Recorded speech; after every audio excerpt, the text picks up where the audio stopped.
Hey guys, welcome back to a brand new vlog. For those of you that still don't know who I am, my name is America. Alright guys, I'm currently in my sister's restroom. I wanna film a video, but apparently I don't have like me time, alone time, so I gotta come hide in my sister's restroom. And her toilet, it's like freaking squeaking. Like I'm sitting down in her like toilet. Well, the toilet, like it's covered, you know, but can you guys hear it? It's so freaking annoying. All right, guys. Anyways, look at my hair, so messed up. So this video, I'm gonna tell you guys about my labor and delivery like story. Yeah, something like that. So can you not? I'm gonna do my hair like as I'm filming. I'm gonna do my hair and I'm gonna tell you guys like a story time, and I'm gonna straighten my hair because it's so ugly and I'm actually all trashy. I still need a shower, but I'm just gonna straighten my hair. And I'm gonna tell you guys like the story of how I gave birth to Noah. I noticed that my video has gotten a lot of views. Thank you guys. So it's gotten a lot of views, but all you guys see is like what I'm going through, but you guys kind of don't know from like the beginning. Well, yeah, you guys kind of do know, but I want to tell you guys more about it. And there was like questions and I was trying to answer, but I want to tell you guys like details and things I remember. So while I'm straightening my hair, I'm gonna tell you guys like everything. And I apologize if you keep hearing this, you know, but it's just my stupid toilet. Anyways, so yeah, so I'm gonna tell you guys my labor and what is it called, like labor and delivery. It's gonna be my labor and delivery story time. I think that's how I'm gonna call it or name it or title it. Anyways, so I don't really know how to multitask, but I'm gonna tell you guys.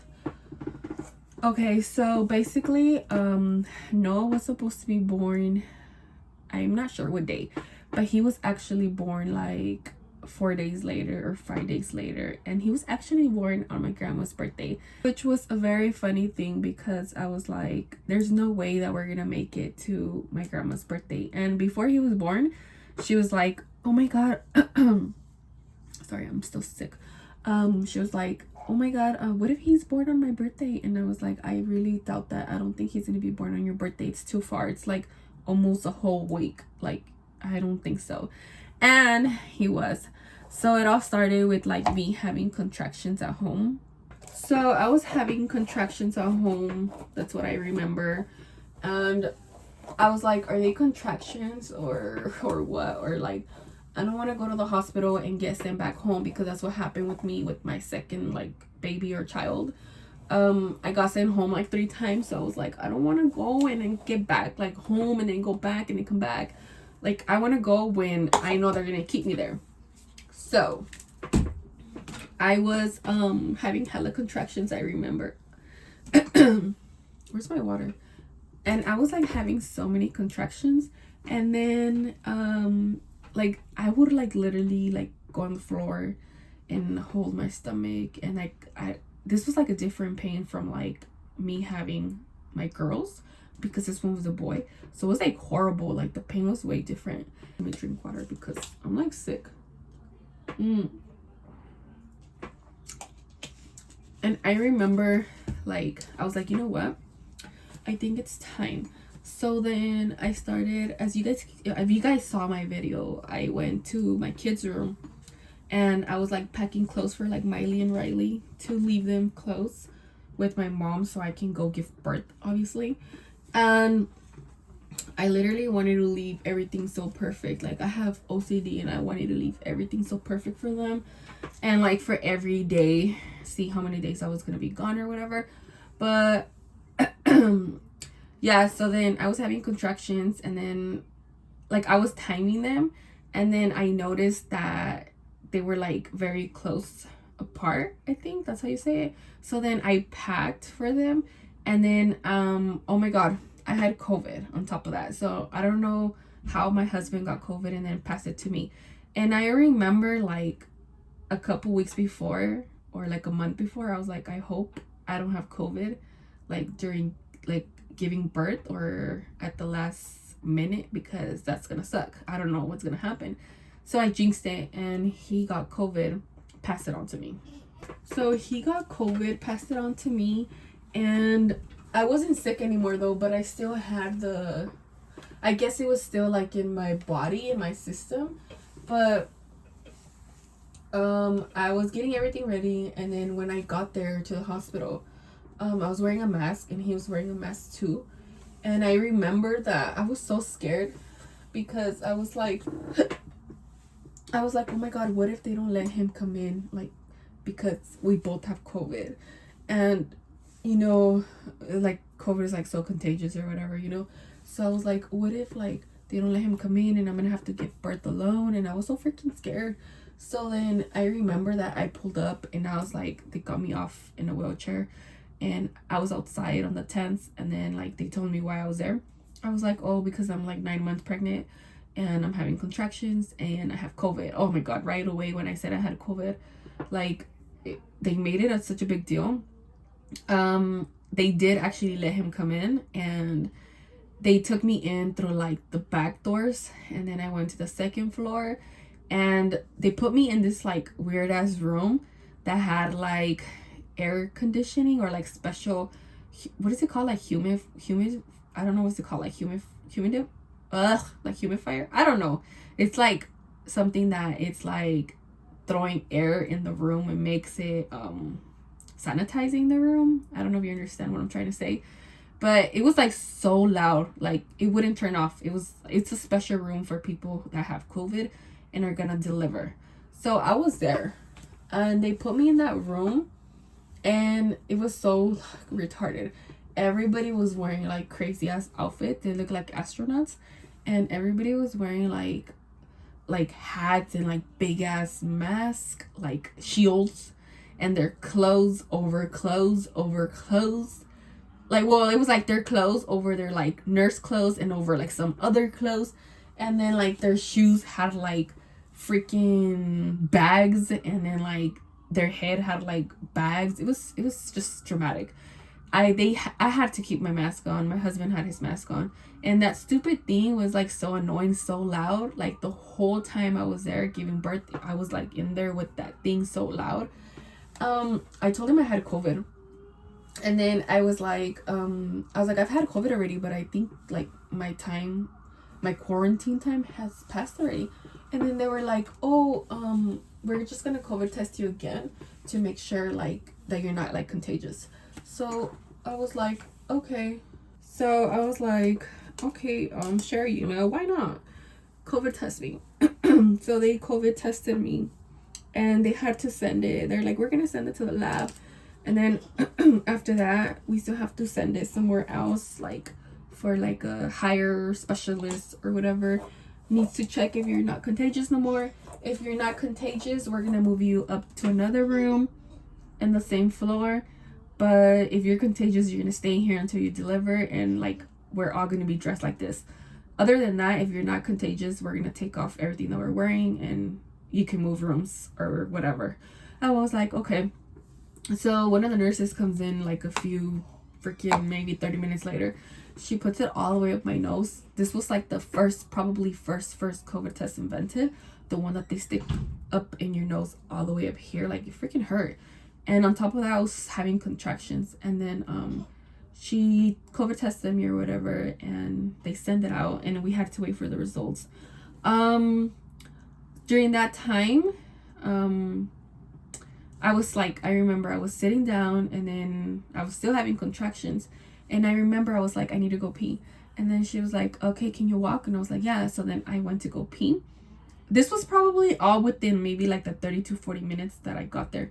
And I went to go pee, and I remember when I came back, as soon as I sat down, like maybe like 30 seconds to a minute later, I felt something like pop.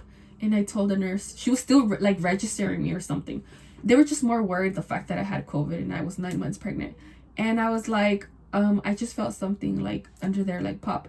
I think my water broke. And then she was like, oh, let me check. So she checks and my water breaks. So my water breaks, and she was like, okay, we need to check like how many centimeters you are. So they like put their fingers in there, and I think it was like 5.5 or 6 centimeters. And then that was only like 40 minutes that I was there. And then they were like, if you would have been home, your water would have broken at home. So yeah, so I was like 6 centimeters.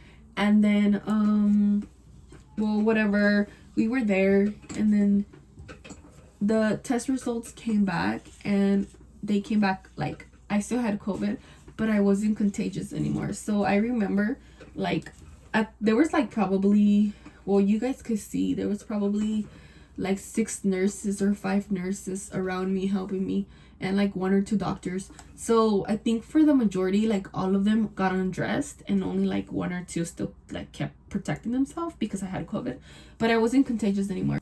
So then I think after that they moved me to another room, but it still had that noise where it was like throwing air to the, throwing air like around the room to make it like sanitize, I don't know. And then I got switched to another room once they told me that I wasn't contagious, but I still had COVID, and they still moved me. It was just a different room. And then once I got moved, that's where I was gonna deliver. So then I was having like so much pain, and I was I remember they asked me, so are you gonna want an epidural? And I was like, well, I didn't want to, but like the pain was too much that I was like, yeah, I'm gonna get one. And then, well, first I was undecided, like, what is it, undecisive, but the nurse was like, you have to make up your mind because there's only like one anesthetologist or something like that, and he has to go around girls giving the epidural, so you need to get on the waiting list. And I was like, okay, so yeah, I'm gonna get it. So then it took him like probably like a whole hour to come. Meanwhile, I was like with my pain and dying right there, having like contractions. And then he comes, and then you guys can see that I get the epidural. And then right away, like my pain I got numb from my stomach down, like paralyzed. And then before that, I think they put a catheter in because I wasn't gonna be able to get up anymore to go to the bathroom, so they had to put a catheter inside. Or I don't remember if it was like after the epidural. I think it was after the epidural that they did that, because that way I never felt that they put the catheter in. And then so I got the epidural. And then obviously, well, I got numbed or whatever, and then I wasn't feeling my contractions anymore. But then now something else happened. Like they started noticing that the baby's heartbeat was slowing down. You guys can hear it in the video where I'm giving birth. Like the baby's heartbeat kept like going like doing like very slow. And then the nurse kept like wanting me to move like on my side. That's why I think I was like moving constantly, like to my left or right. And I don't know if it came on the video, but she even like tilted the bed like back. Then like she made me sit down, and then they even made me turn around, like get on my knees like on the bed. And his heartbeat was just dropping so low. We didn't know why or anything or what was happening. So they were just making me move around and around. So every time I would move, like the baby would move, I think. And it would make his heart, like, I guess, go back to normal. And then I remember they called the doctor, and the doctor came. And I was still not fully dilated. And they told him, like, that the heartbeat was slowing down. He was there for, like, a while listening. And I got scared because at some point, like, all the nurses were there. There was probably like 5-6 nurses and the doctor. So yeah, there was like 5-6 nurses there. And then the doctor, he was listening to the baby's heartbeat, how it was dropping like so low. And I got scared because one of the nurses, I remember, like, she came in like running, and then she put on like oxygen on my mouth. She told me to breathe in because the baby wasn't getting enough oxygen.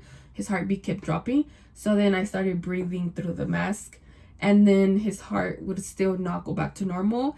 And then like she was getting worried and she was like, doctor, doctor. And then he was just like, I know, like, he was like monitoring. But then she was like, doctor, doctor. And then she called someone. And I'm pretty sure it was like that surgeon place, like where they take you to get surgery for a baby. She called and then she was like, we have like a code something. I don't know what code she said. And then she gave a code and then she was like, so it's a possibility. And then she said like a code again. And then she's like, I'm just letting you know ahead of time. So I was like, oh my God. In my head, I was like, what if like she's telling them that I'm probably, if the baby's heartbeat drops even like more, they're probably just gonna automatically take me there, and I'm gonna have to like get cut and open and have the baby like fast because his heartbeat was dropping. So maybe for them to have like the surgery place ready for me. So I think that's where she was calling. But then she hung up. So then I remember the doctor, I think, just stayed there from then, and he was just like literally monitoring my like whole situation that was going on with the baby's heartbeat. Then I think I got there around like 2 p.m. or like 2:15. Then it took maybe like 40 minutes for them to register me or whatever. It was probably already around 3. Then maybe like 3:20. And then I was probably just like I had to wait, obviously, maybe like a whole another hour for the epidural. So that was probably like 3:30 maybe to like 4:30. And then I was like already numb probably by like from like 4:30 to 5, I would say. And then I think that's when everything got crazy. And I think he was born around like 6 something. So everything happened so fast. But I think it only took me like 4 hours and a half or 4 hours to deliver him. So I think it was probably like 5. I don't know. I had him around like 6:30.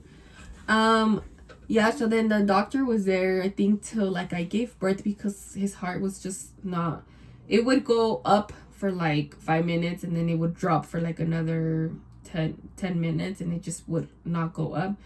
So then I think they rechecked me and I was like 8 centimeters. And then later on, the doctor was just there for a long time, just sitting and watching. And then when I got close to me giving birth, they like rechecked me and I was probably like 8.5. I don't think I ever got to 9. I think I was like 8 and then like 8.5. And then but I think his heart at that point, I think his heart dropped like so much. I think it was like at 20s or like 15s that they were like literally about to probably take me to get a surgery. And I remember they told me, okay, I was laying down, and then I remember they told me to go on my side and to lift up my leg. I lifted up, and then he put his hand in there. And when I couldn't feel it, but I saw the video, when he put his hand in there, all the way in, he felt the head. And I don't know how he said that the baby's the umbilical cord was around his neck. So he was holding, I don't know what he was doing. I don't know if he was holding the umbilical cord or his head or trying to move him. Or I think he was like having his hand in there, positioning the baby's head in a way where he wouldn't choke or stop breathing. So the whole time I was trying to give birth, he had his hand in there. And then he was like, you need to try to push, because like his heartbeat is dropping like a lot. So then I was trying to push and push and push. And then that part didn't come out in the video because stupid doctors and the nurses put a table right in front where the doctor was going to use the stuff that he needed to use. So then it covered everything, and I didn't even see when the baby came out because it didn't come out in the video. But so he had, I think, his hand in there the whole time. And I remember that I was trying to push maybe for like, I was probably trying to push maybe for like 10 to 15 minutes. And then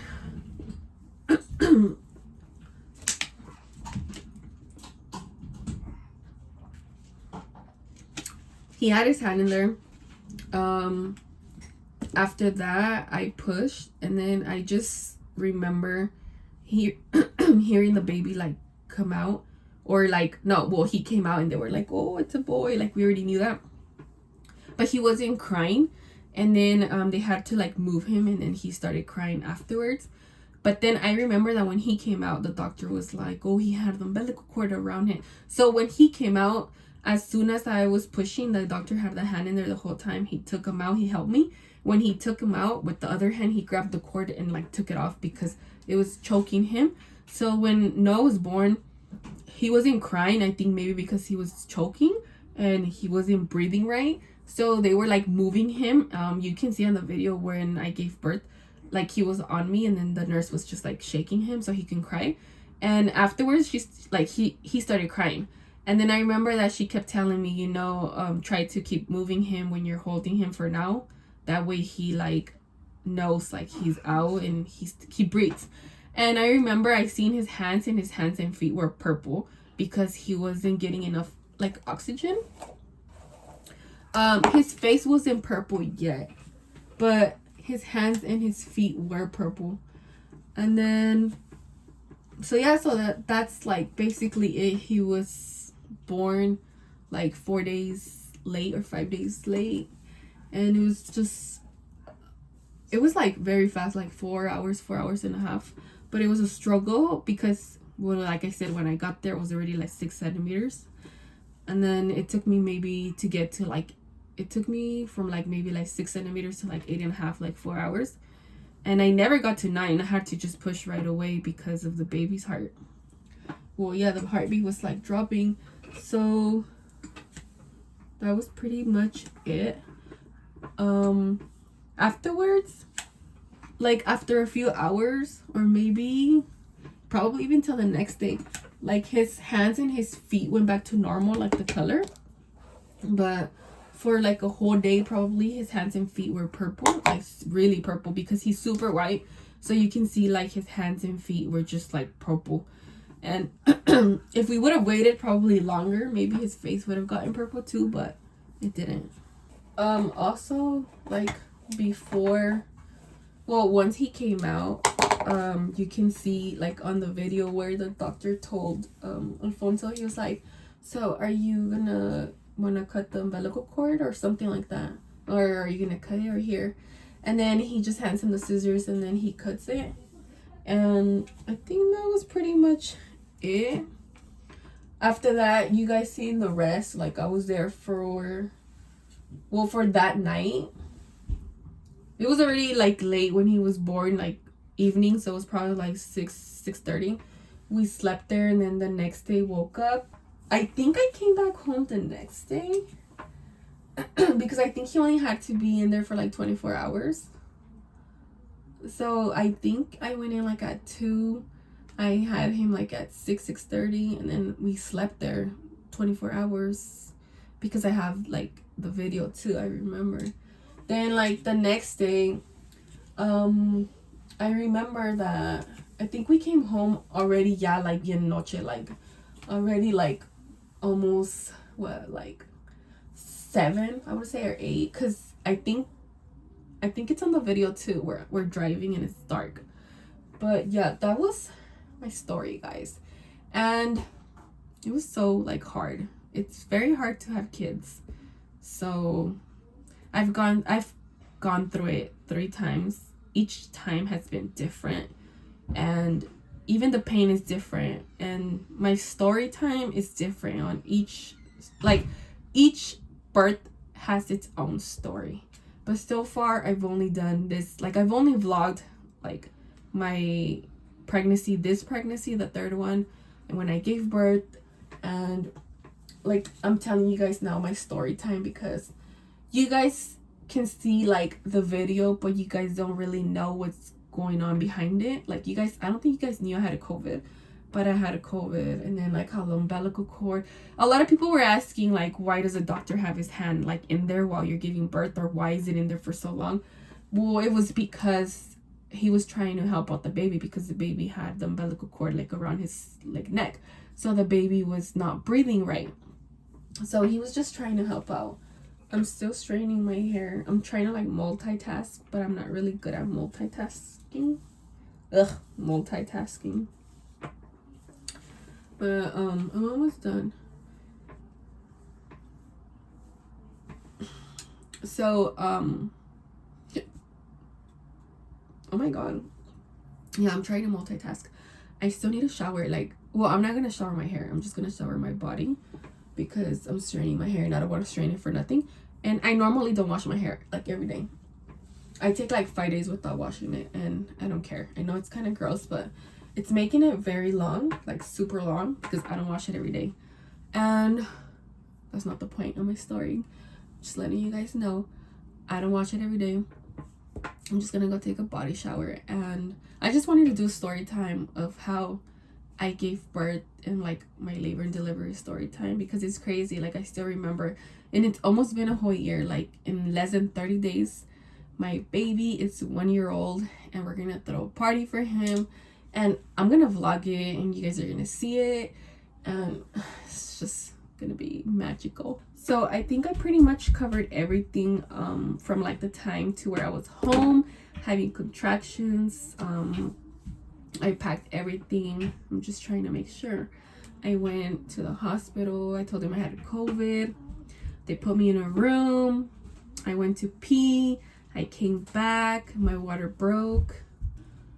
So then my water broke, and then yeah, they COVID tested me. They took it to the laboratory, whatever, and then it came back like, well, that I wasn't contagious, and I got switched to a room until I had my son. Then after that, I got moved to a regular room right there in the second floor where I was gonna sleep. So after that, I moved. They moved me really late after I gave birth, and they cleaned up everything, and like my placenta came out and they cleaned me, and I was able to go to the restroom because they were waiting for me to be able to use the restroom. They waited for me for my epidural to go, like, how do I say it, to like go down or go away. They had to see if I was able to go to the bathroom, and then after that they switched me to a regular room finally, where we were there and we slept there. And I think, I'm not sure if I was sharing, because sometimes you share and sometimes they give you your own room, but then sometimes like there's 2 beds but there's like a curtain in between, so you have to be sharing with someone else. So I want to say, I'm not sure, I think there was like a girl there, or she was leaving. So the room basically was like empty. It was for me, and I was like, thank God, because I didn't really want to share a restroom. There's only one bathroom, and then like you're bleeding and you're showering, so there's only one restroom inside there. So yeah, we got switched and we were the only ones there, and then I slept there, and the baby and my husband, and there was the restroom, and we had a TV, and yeah, that was pretty much it. But yeah, that was pretty much my labor and delivery story time. I did a little story time of how I remember exactly what happened. But I hope you guys liked listening to my story time, because you guys saw like what actually happened. But now I wanted to tell you guys like more details, or I wanted to tell you guys of how I remember it and things like that you didn't know what was going on in the room. But that was pretty much it. That was my labor and delivery story.